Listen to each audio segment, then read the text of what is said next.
All right, ladies and gentlemen, I'm your host, Chris Control, and we are live from the 704 once again for episode 243 of the A15 Exchange. And well, ladies and gentlemen. Well. All right.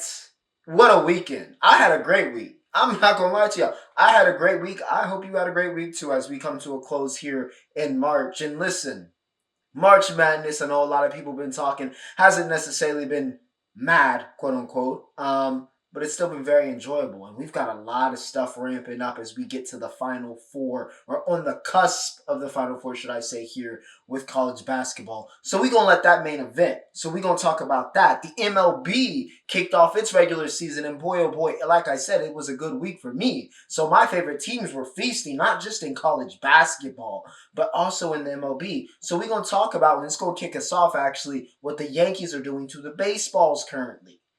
But we also had Solo Leveling stand out as one of the top animes out right now. It had its finale this week. We're going to talk about that and, in more Aura Farming, of course. Lil Durk dropped. I haven't listened to the album. We'll talk about that in entertainment as well. We've got NASCAR, of course, what happened in Martinsville this week. We're going to talk about that in the Roundup. So, yes, all right, plenty of stuff still to attend to. As always, remember to like, share, and subscribe if you guys enjoying the content. And as always, all right, if there's a, thing you're looking for, like my, social media links, that can be found in my description, along with everything you need in this life, as I always say on all of these episodes. And timestamps are provided in the description as well, also embedded in the video. Song film content, I know the drill. Alright, y'all know what it is. But without further ado, ladies and gentlemen, let's get to business at hand. Yes, let's get to the business at hand here. I said we starting off with the MLB, so let's start off with the MLB, because my.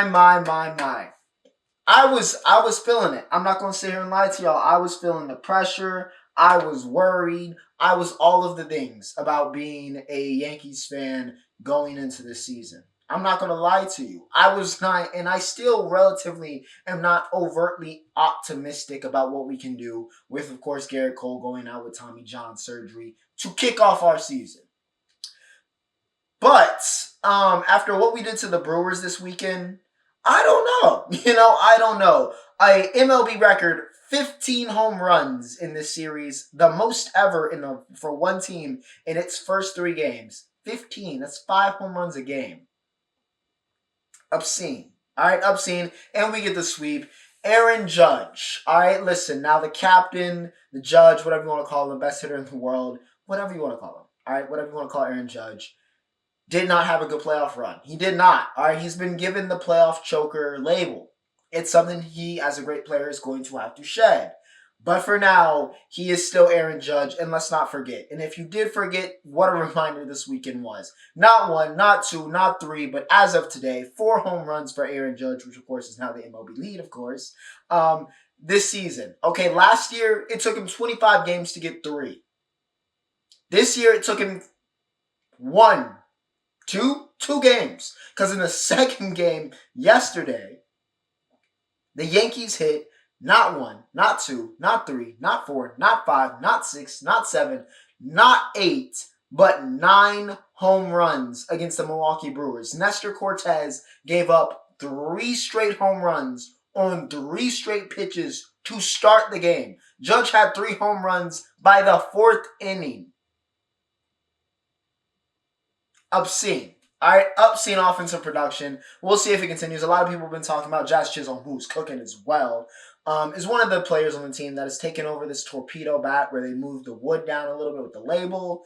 And it's working. It's not illegal. It's working again. I don't know how much of this is just us starting off hot. Maybe it's the bat. I don't know. We'll see. Short sample size, so I can't, put too much on it. But the Yankees starting off scorching hot.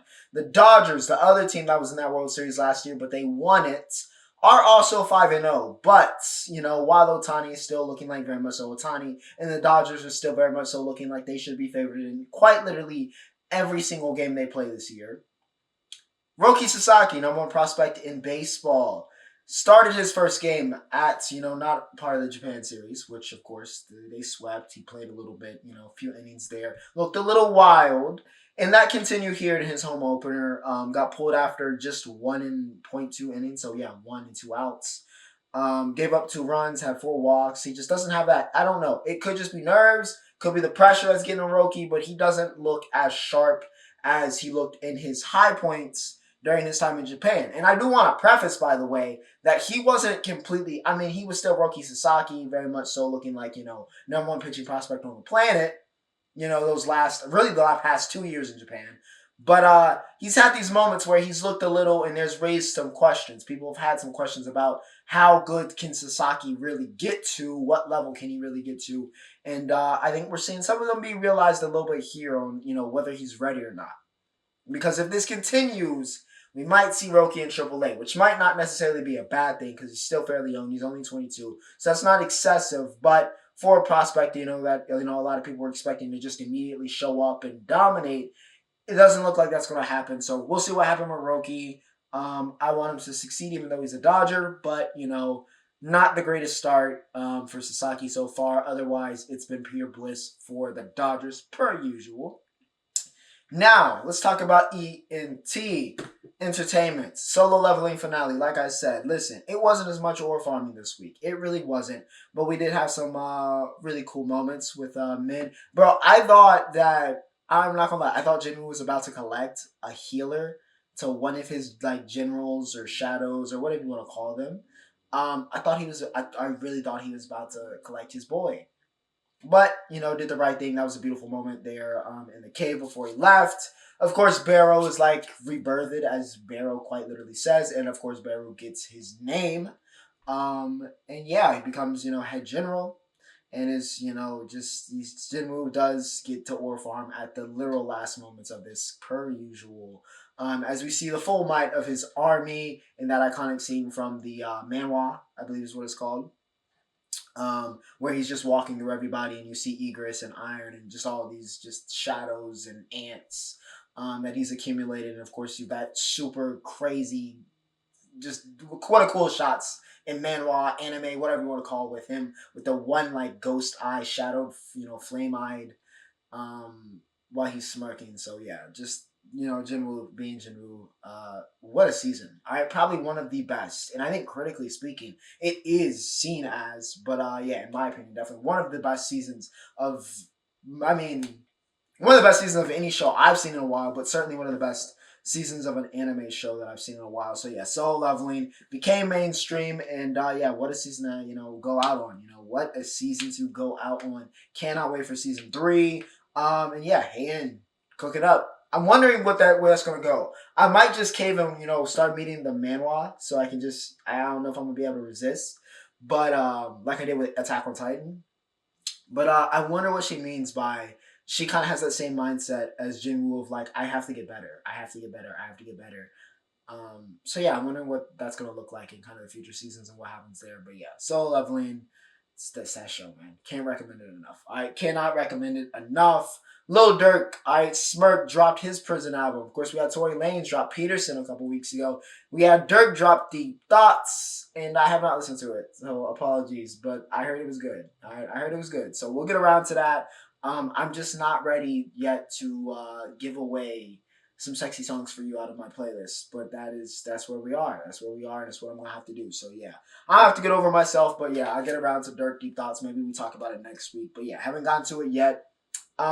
We did see for Doomsday, all right, Avengers Doomsday, Marvel did the big, crazy 4 hour long, slowly going from chair to chair to chair to show off the cast of that movie.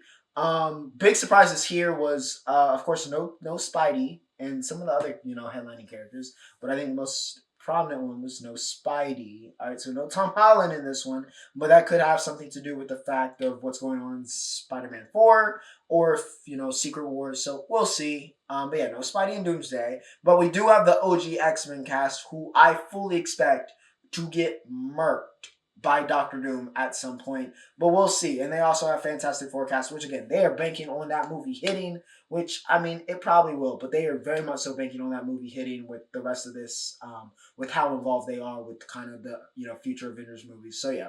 We'll see, but still a really cool way to kind of do. Even though I know a lot of people are like, "Oh, it's so slow and it's a waste of time." Listen, it was during the workday, so if you weren't doing work or you were in school or doing whatever you were supposed to be doing, then maybe for you unemployed people it was a little bit boring. But I was fine with checking Twitter every periodically and seeing whoever the new person that they showed was. So that was that. But yeah, cool little announcement from Marvel. This coming weekend, all right, is Dreamville. Okay, Dreamville Fest. I will be going. I will be going. I did get a ticket. Should be coming tomorrow. Hopefully, God bless. Please, please. But yeah, should be arriving tomorrow. So I will be at Dreamville Fest. Very excited for that. Stacked, absolutely stacked. It's my second festival. Well, actually, that's a lie. It's my fourth festival, but my first Dreamville, and my second, hip hop, non like EDM festival. So yeah, very excited about that. I'm gonna check that out. Hey, if the boy shows up, the boy shows up. I'm just saying that would be crazy. That would be crazy, but we'll see. All right, we'll see. But yeah, very excited about Dreamville. We'll talk about that when I get back on Monday, when I literally have to drive back here from Raleigh or drive back to Charlotte from Raleigh and then record this episode for 244. So yeah, we'll talk about that. And of course, everything that happened in the Final Four. But that's 244. And that's that week in college basketball. What happened this week in college basketball? Let's talk about that, right?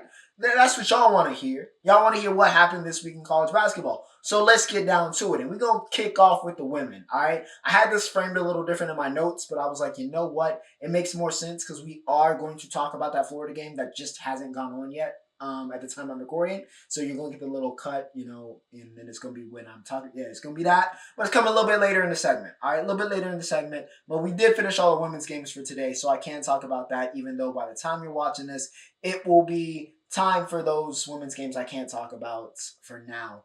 But for now, let's get to it, yeah? Let's get to it. Setting those games up that are going on probably as you're watching this, or whenever you're watching this. Texas and Tennessee kicking us off here in the Sweet 16. And I'm going to be honest, it was par of the course for a Texas big game. All right, Madison Booker leads them. She had 17 and shot on some awful efficiency, but Texas got it done. All right, par of the course. Par of the course. All right, they get the win here over Tennessee, 67-59. Big thing, though, here was they had 25 points off the bench between Lee and Preston. So big time there, big time involvements there that really kind of helped charge this team, besides Madison doing what Madison does. And yeah, Texas advances, but who will they be playing? Oh, well, they'll be playing the TCU Horned Frogs because they knock off Notre Dame, who literally a month ago was the number one team in the country, and then all hell broke loose. I mean, all hell broke loose. It was like they took a nosedive, and it was insane to see. Absolutely insane to see. Now, of course, the big story out of this 71-62 win for TCU is, of course, not just Notre Dame crumbling, but Haley Van Lith, which also, once again, I have to say, makes in context what Caitlin Clark did to her last year in the Sweet 16, or the Elite Eight, actually was. Absolutely batshit. Absolutely crazy. But nonetheless, Haley has gotten her redemption. She's been redeemed. But boy, oh boy, oh boy, this was the week of that class of 2020, which will go down in the echoes of women's basketball history. It was the time for them to get back to who they were. Between what HBL did in this game and what I'm about to talk about, what Paige did in her game in the Sweet 16, class of 2020, we back up. We back up. Tell everybody, we back up. All right? Because HBL was the best player on the court. The best player on the court, no debate. When Hannah Hidalgo, who I've at one point called maybe the best player in the country, with Olivia Miles, who might be the number 2 overall pick, allegedly, in this coming year's draft, with Sonia Citron, who I've sing the praises of. The best player on the court was very much so Haley Van Lith. No debate. HBL came into play. She was a superstar. 26, 9, and 4 for HBL. Sedona had 21, so they remain one of the biggest duos. But this was HBL's game, right? Between the great shots of her father and Jalen Suggs celebrating, by the way, my boy Jalen, please, in the offseason, make that trip. Go to Turkey, get that hair transplant, my boy. Please, all right? It's crazy to see you balding this early, and I feel like you were it's crazy. It's crazy. But yes, all right, HBL, big time game. Hannah Hidalgo, oh boy. we need to have some conversations about Hannah. Because she's talented, but the talent is not equaling the hype now. It's off base. 3 for 19 in a game like this, and this is the second straight year. Now, the first time you were a freshman, but here you're supposed to be that girl, and you go 3 for 19 when your team needs you, and you're supposed to be the guard. You're supposed to be the girl. You're supposed to be the girl. You're supposed to be the star. You got to come up bigger than this. And Hannah didn't show up. All right, 3 for 19 is not cutting it. Olivia, for that matter, 3 for 10 is not cutting it. That doesn't look like the second overall pick. Sonia, 4 for 15. I'm sorry. Even though you're supposed to be the third piece of that puzzle, that's not going to work. That's not going to work. That's not going to win games. So, yeah, Niall, Ivy, and Notre Dame need to take a long look. All right, now Liv, probably gone. Sonia, definitely gone. So, Hannah, it's going to be her team next year. All right, nobody pick up the slack. She's got to decide if she gets a star or she wants to be a superstar. Everything's in place for her to be a superstar, but you got to show up in the big moments if you want to be big time. And Hannah has not done that. HVL has, and that is why she is who she is. TCU moves on to the Elite Eight, where they will take on Texas for the battle, all right? State championship, essentially. And we will see what happens there. I don't think Texas is off the hook in that game. I'm not going to lie to you. With the way HVL is playing, Sedona is playing, I think that TCU could potentially clip Texas there, all right? That's been the fun thing about women's basketball, is that there's like a couple. And it's the same way, honestly, in men's. But in women's college basketball, like I said, there's like 8 different teams that can win the championship, and it just depends on matchups. Anybody can get clipped depending on how you're playing. So, yeah, TCU Texas should be a good one, but for now, TCU takes care of Notre Dame. I said we was going to talk about Paige, so let's talk about Paige. I said last week I needed Paige Beckers to determine who she wanted to be. And it came. That time came. This game was nearly tied at halftime between UConn and Oklahoma. It finished 82-59. And a big reason why is because Paige Beckers remembered who she was. I don't know if Gino took the chains on, though I don't completely subscribe to the whole Gino was holding Paige back. Or Paige just literally looked herself in the mirror and just decided, you know what? I understand it now. I remember. Because Paige Beckers decided in that second half to be Paige Beckers, to be the once upon a time potentially generational talent at the head of that vaunted, lauded, as I love to say, and I said literally right before a couple minutes ago, that class of 2020, the player that was the number 1 player over Angel, over Caitlin, over HVL was Paige Beckers. The first name we knew was Paige Beckers. Freshman year, National Player of the Year, co-freshman with Caitlin, was Paige Beckers.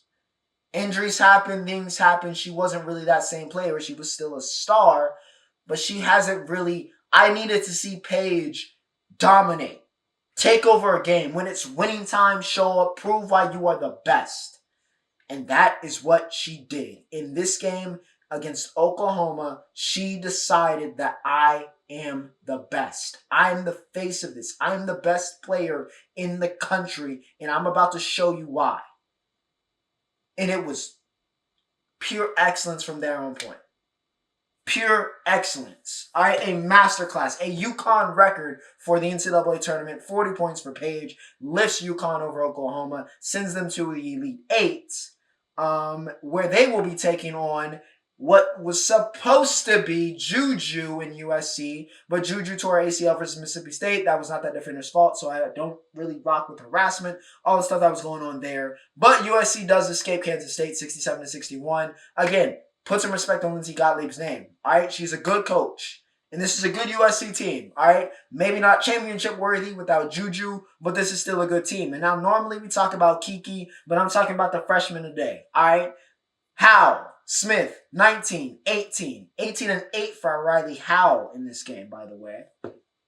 Serena Sundell had a big game, 22, 8 and 6, but it was not enough. All right, Oyoka, Needed to be a little bit more dominant, in my opinion, 22-10, but it wasn't enough. USC gets it done, fight on. Let's talk about those Elite 8 games that have gone on, though, for the women. All right, I know we just talked about the Sweet 16. Let's talk about the Elite 8 games that we did get. All right, South Carolina has me. I love Dawn. You know I love Dawn. I just don't see it. I'm not gonna lie to y'all. I'm not gonna lie to y'all. This Duke team overachieved like crazy. All right, they played some of the most absolutely disgusting. I just want to get this off. Some of the most, I mean, good defense, I guess, but also some of the most disgusting, unesthetically pleasing basketball. And I say as a Duke fan, like it's ugly. It's ugly watching this women's team play, but it gets the job done. And they had South Carolina almost dead to rights. And South Carolina barely escapes this game 54-50 because Duke just could not get a bucket to save their life in those last 3 minutes. But boy, oh boy, oh boy, South Carolina has had some heart wrenchers this past weekend. And I'm not convinced. I know they're supposed to be the championship favorites, defending champs, Dawn Staley, but they just don't look like. Maybe they can keep getting away with it here as they advance to the Final Four, but against better teams, I just don't, unless somebody really, which has happened, rises to the occasion, which Chloe can do, maybe Elijah for Wiley or Tessa or whoever, Joyce, whoever can, show up and be that girl. But South Carolina just feels like they're missing something, and it was just not good. All right, Toby Fournier, however, bright spot for Duke, 18 points in this game for her, very bright future, very, very bright future. Chloe Kitts continues to be, if there's a star on the South Carolina team, it's Chloe Kitts. She's the best player on that team. I know Lay gets all of the headlines, or Raven, but Raven can't shoot. She's a great defender, but God, she's terribly offensively. Chloe Kitts is the best player on that team. Chloe Kitts is the best player on that team. It will soon be Joyce Edwards, but Chloe Kitts is the best player on that team. She was the best player today. But Fegan was big time. All right, 13 and I think 12 and 8, excuse me. She also had 3 steals and 2 blocks. So again, they showed up defensively, kind of, matched the energy of Duke. But again, it could be just a Duke thing, but I'm very worried about South Carolina as they do head to the Final Four. But it is Dawn Staley. And it's hard to bet against them. All right, it's hard to bet against them. However, the number 1 overall seed was UCLA, and UCLA did beat South Carolina. And UCLA is going to the Final Four as they take out LSU 72-64. Flau'jae did everything she could. All right, especially in that second half, she went all. She ended up with 28. She had 25 in the second half, but it's not enough. It was not enough. Anissa Morrow broke her nose. But it was not enough. All right, Lauren Betts is just too big. Even though she got in foul trouble in that first half, had a sit, which meant Garner came in and then hit 5 threes. 5 threes off the bench. Killer. Killer for LSU. But yeah, Lolo has to sit down, but when she came back in, especially in that fourth quarter, it's her leadership. She's just got that alpha dog. And she's just... Lauren Betts is who you want to like. And it bodes very well for her going number 1 next year. She's like who you want to build a program around. UCLA, by the way, this is their first Final Four in women's basketball since the NCAA has been a thing, which is crazy considering how successful the men's program has been, that this is the first women's Final Four they've gone to. But Lauren is just that girl to build around. The way that team is melded around her leadership and her play is a testament. It's a testament to why she could be National Player of the Year if you don't want to give it to Paige or Juju, and why she needs to be in that conversation. So yeah, shout out to Lauren. She cooked up, but Gabrielle Jaquez, I gotta give a shout out to 18 and 8 for Gabby.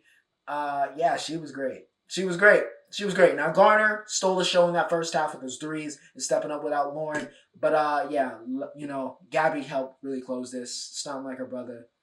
Now both Jaquez siblings have taken UCLA to a Final Four. But yeah, she had 18 and 8. She was big time in this game. Flau'jae did everything she could, though. All right, what a way to close. But it was just, you got to have more than the big three when the big three isn't firing on all cylinders. And Anissa and Michaela were not firing on all cylinders in this game. So, unfortunately, end of the road for LSU. But y'all just got to get, y'all got to build around Michaela and Flau'jae. Y'all got to have something. Maybe y'all do with some freshmen coming in, but y'all got to build around and give her something because Flau'jae is a superstar, bro. She is a superstar. She's going to be one of the best players in the country next year, and I think in the conversation for 1-1. So, her development is great, but they got to get some people around her. I trust Kim, but, got to get some people around her. But for now, UCLA showing why they are a national championship contender. They are headed to that Final Four. Now let's talk about the men, shall we? All right, let's talk about the men. First off, Florida, Texas Tech. Texas Tech had the upset in the bag. They had the trip to San Antonio, nearly home cooking. They had it, and they could see it. They could see the banner getting hung up next year. They could see the lights at the end of the tunnel. It was getting bigger because they were getting closer. All you had to do in the last 2 minutes of this game was not give up the 10-point lead. And unfortunately, Walter Clayton Jr., as he has done so many times throughout his career, and especially this year, was not rocking with any of that. And Texas Tech completely chokes away that 10-point lead and loses 84-79 to send the Florida Gators into the Final Four. Walt, like I said, he had another monster game here. What was it exactly? Let me pull this up because I actually didn't put this in my notes. While I talk about another man off the bench, Hog. Yes, Hog. 20-11. And while I just said Walt, did what he did, and he did. Hog, they do not win this game without Hog making the shots in the moments that he did in this game. I mean, he was so clutch. And it's been this way multiple games this past weekend for Florida. Both games, Sweet 16 and Elite 8. Him making big shots. As the announcer said, that boy has made himself some money. Don't know if he's declaring, but he has definitely put himself on the radar of these NBA teams. So we will see. All right, we will see what happens there. But yeah, Walt finishes with 30. I want to make sure that hits the two big shots to really lift them there. And Texas Tech just couldn't get a bucket. All right, D. Will couldn't get it done. He had 23, but missed an open look to tie the game, and that was all she wrote there.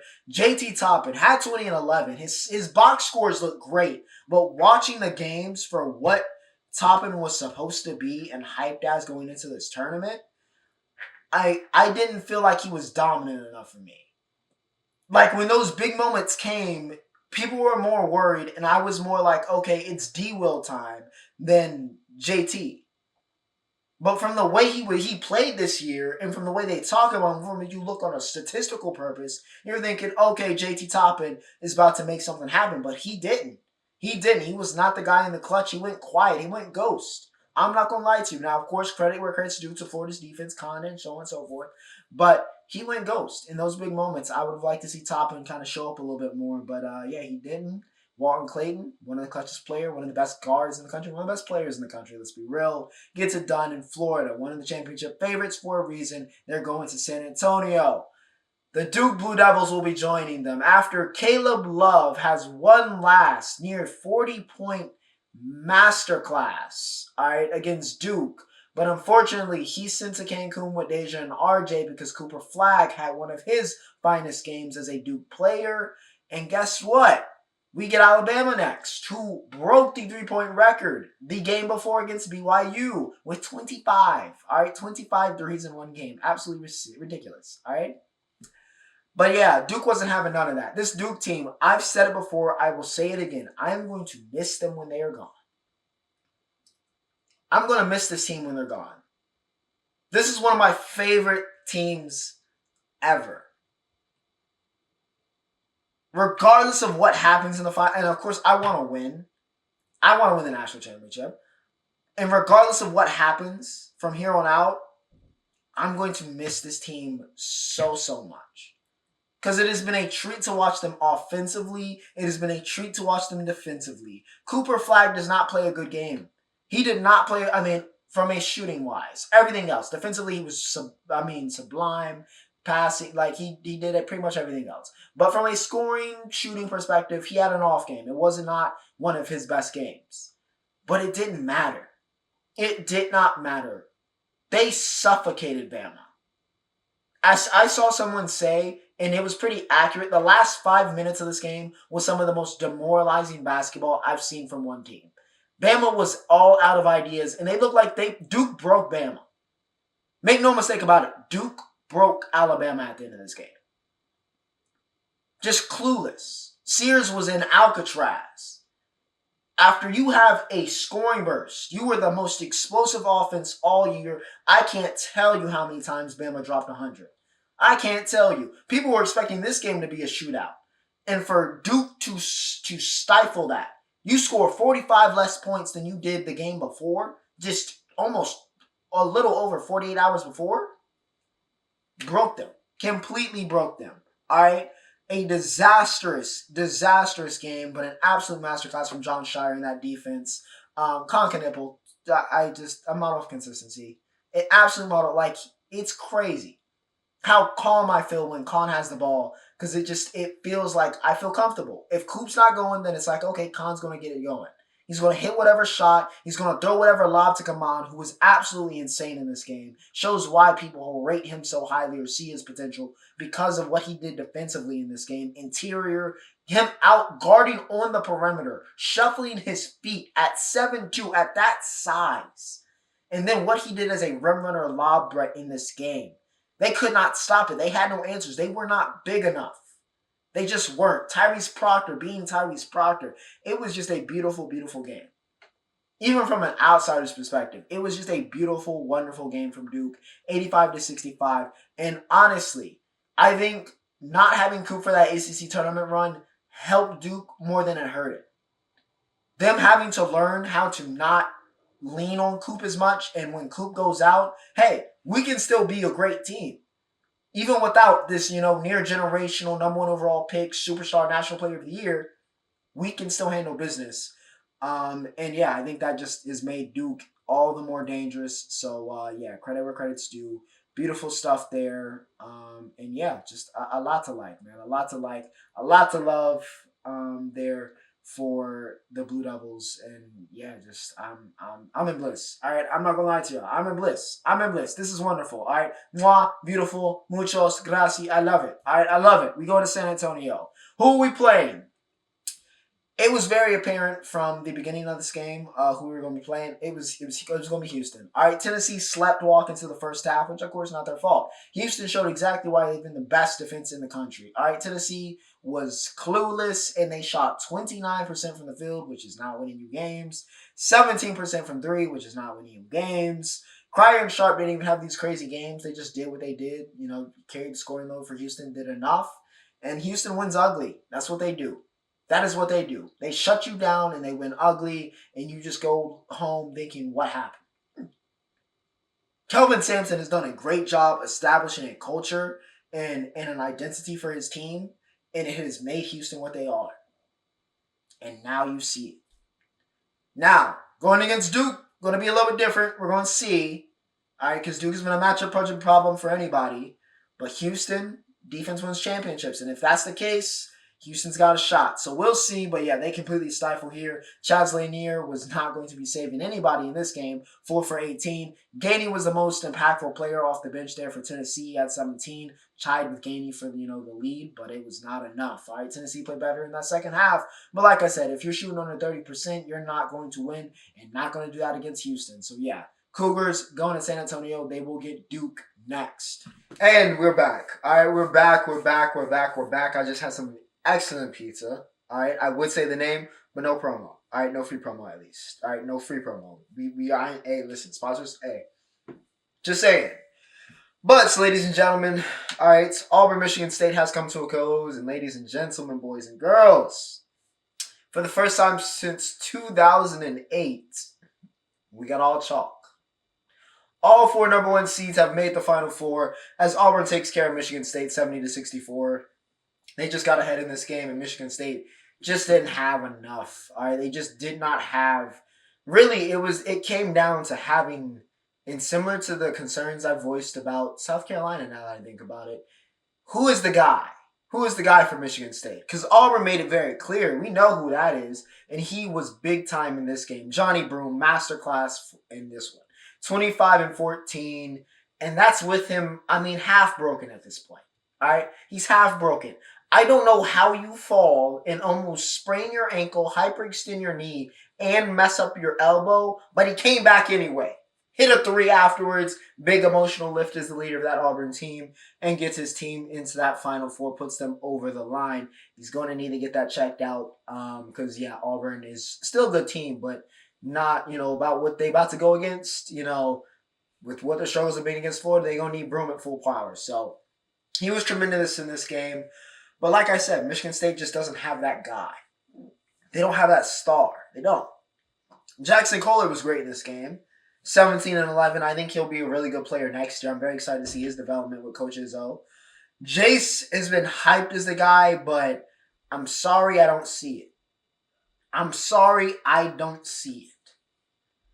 Not that I don't think Jace could be a good player, but I don't know if he's this like star in the making yet. I'm not convinced. I think he's good. I think he can be a good player, but I'm not convinced that Jace is a star in the making. He was far too quiet and far not. You just didn't have an impact, especially down the stretch where you would think, okay, this is a guy where we look at other star freshmen. I have to talk about Coop and Khan, obviously, even Malawach, like finding ways to make things happen down the stretch to win games, right?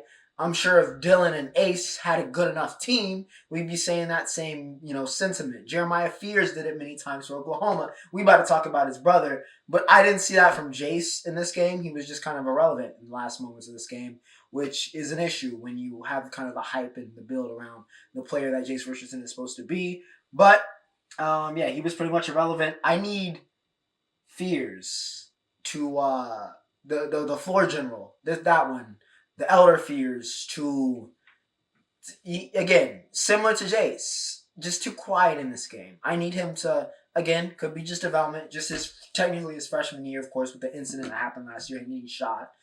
But yeah, just again, not really much of a focus, really much of anything he really did at the close of this game to really help out or help Michigan State get a bucket there. It was really Jaden Akins trying to force things. Trey Holman goes 0 for 10 in this game. It's just the guard play. The other people besides really Jackson Kohler. Cohen Carr didn't have anything crazy really happen, though he gave some effort at the end of the game trying to make something happen.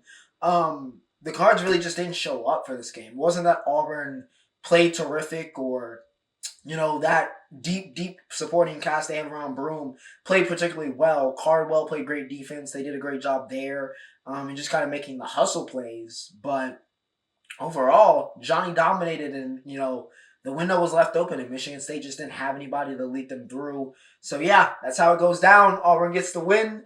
They get the rematch versus Florida, a chance of revenge or a chance at demise in what will be all of those super seniors' last game, potentially. And of course, Duke gets Houston, which is, of course, a lot of people say a contrast of styles.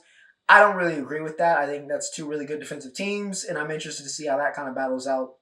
I think we're going to learn a lot about Houston and what they are in this game versus Duke. But we'll see. But ladies and gentlemen, the Final Four is set on the men's side. All four number ones. I definitely may or may not have picked that, so I'm not too surprised. But ladies and gentlemen, with that said, we have reached the Roundup.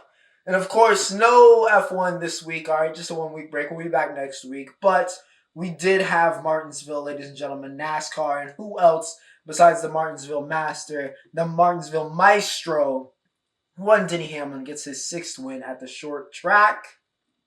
And of course, Big Six took it into the playoffs. So, yeah, Denny, one of the greatest to, which is still crazy that he's never won a championship. As great as he's been, to have never won is absolutely crazy. Not going to say this is the year, but, we'll see. But, yeah, good for Denny. He wins at Martinsville. La Liga, Mbappe scored almost a free kick. All right, almost a free kick. He had a brace and helped survive alongside Jude that Madrid, got 3 points out of that, to stay in the battle there in the Liga. More importantly, Mbappe getting very, very close to that golden boot. But Lua just seems to score. Every time Mbappe has one of these multi-scoring games that inches him closer, Lewis just gets one to keep him ahead. So 23-22, that's looking like it's going to be an exciting race down the stretch.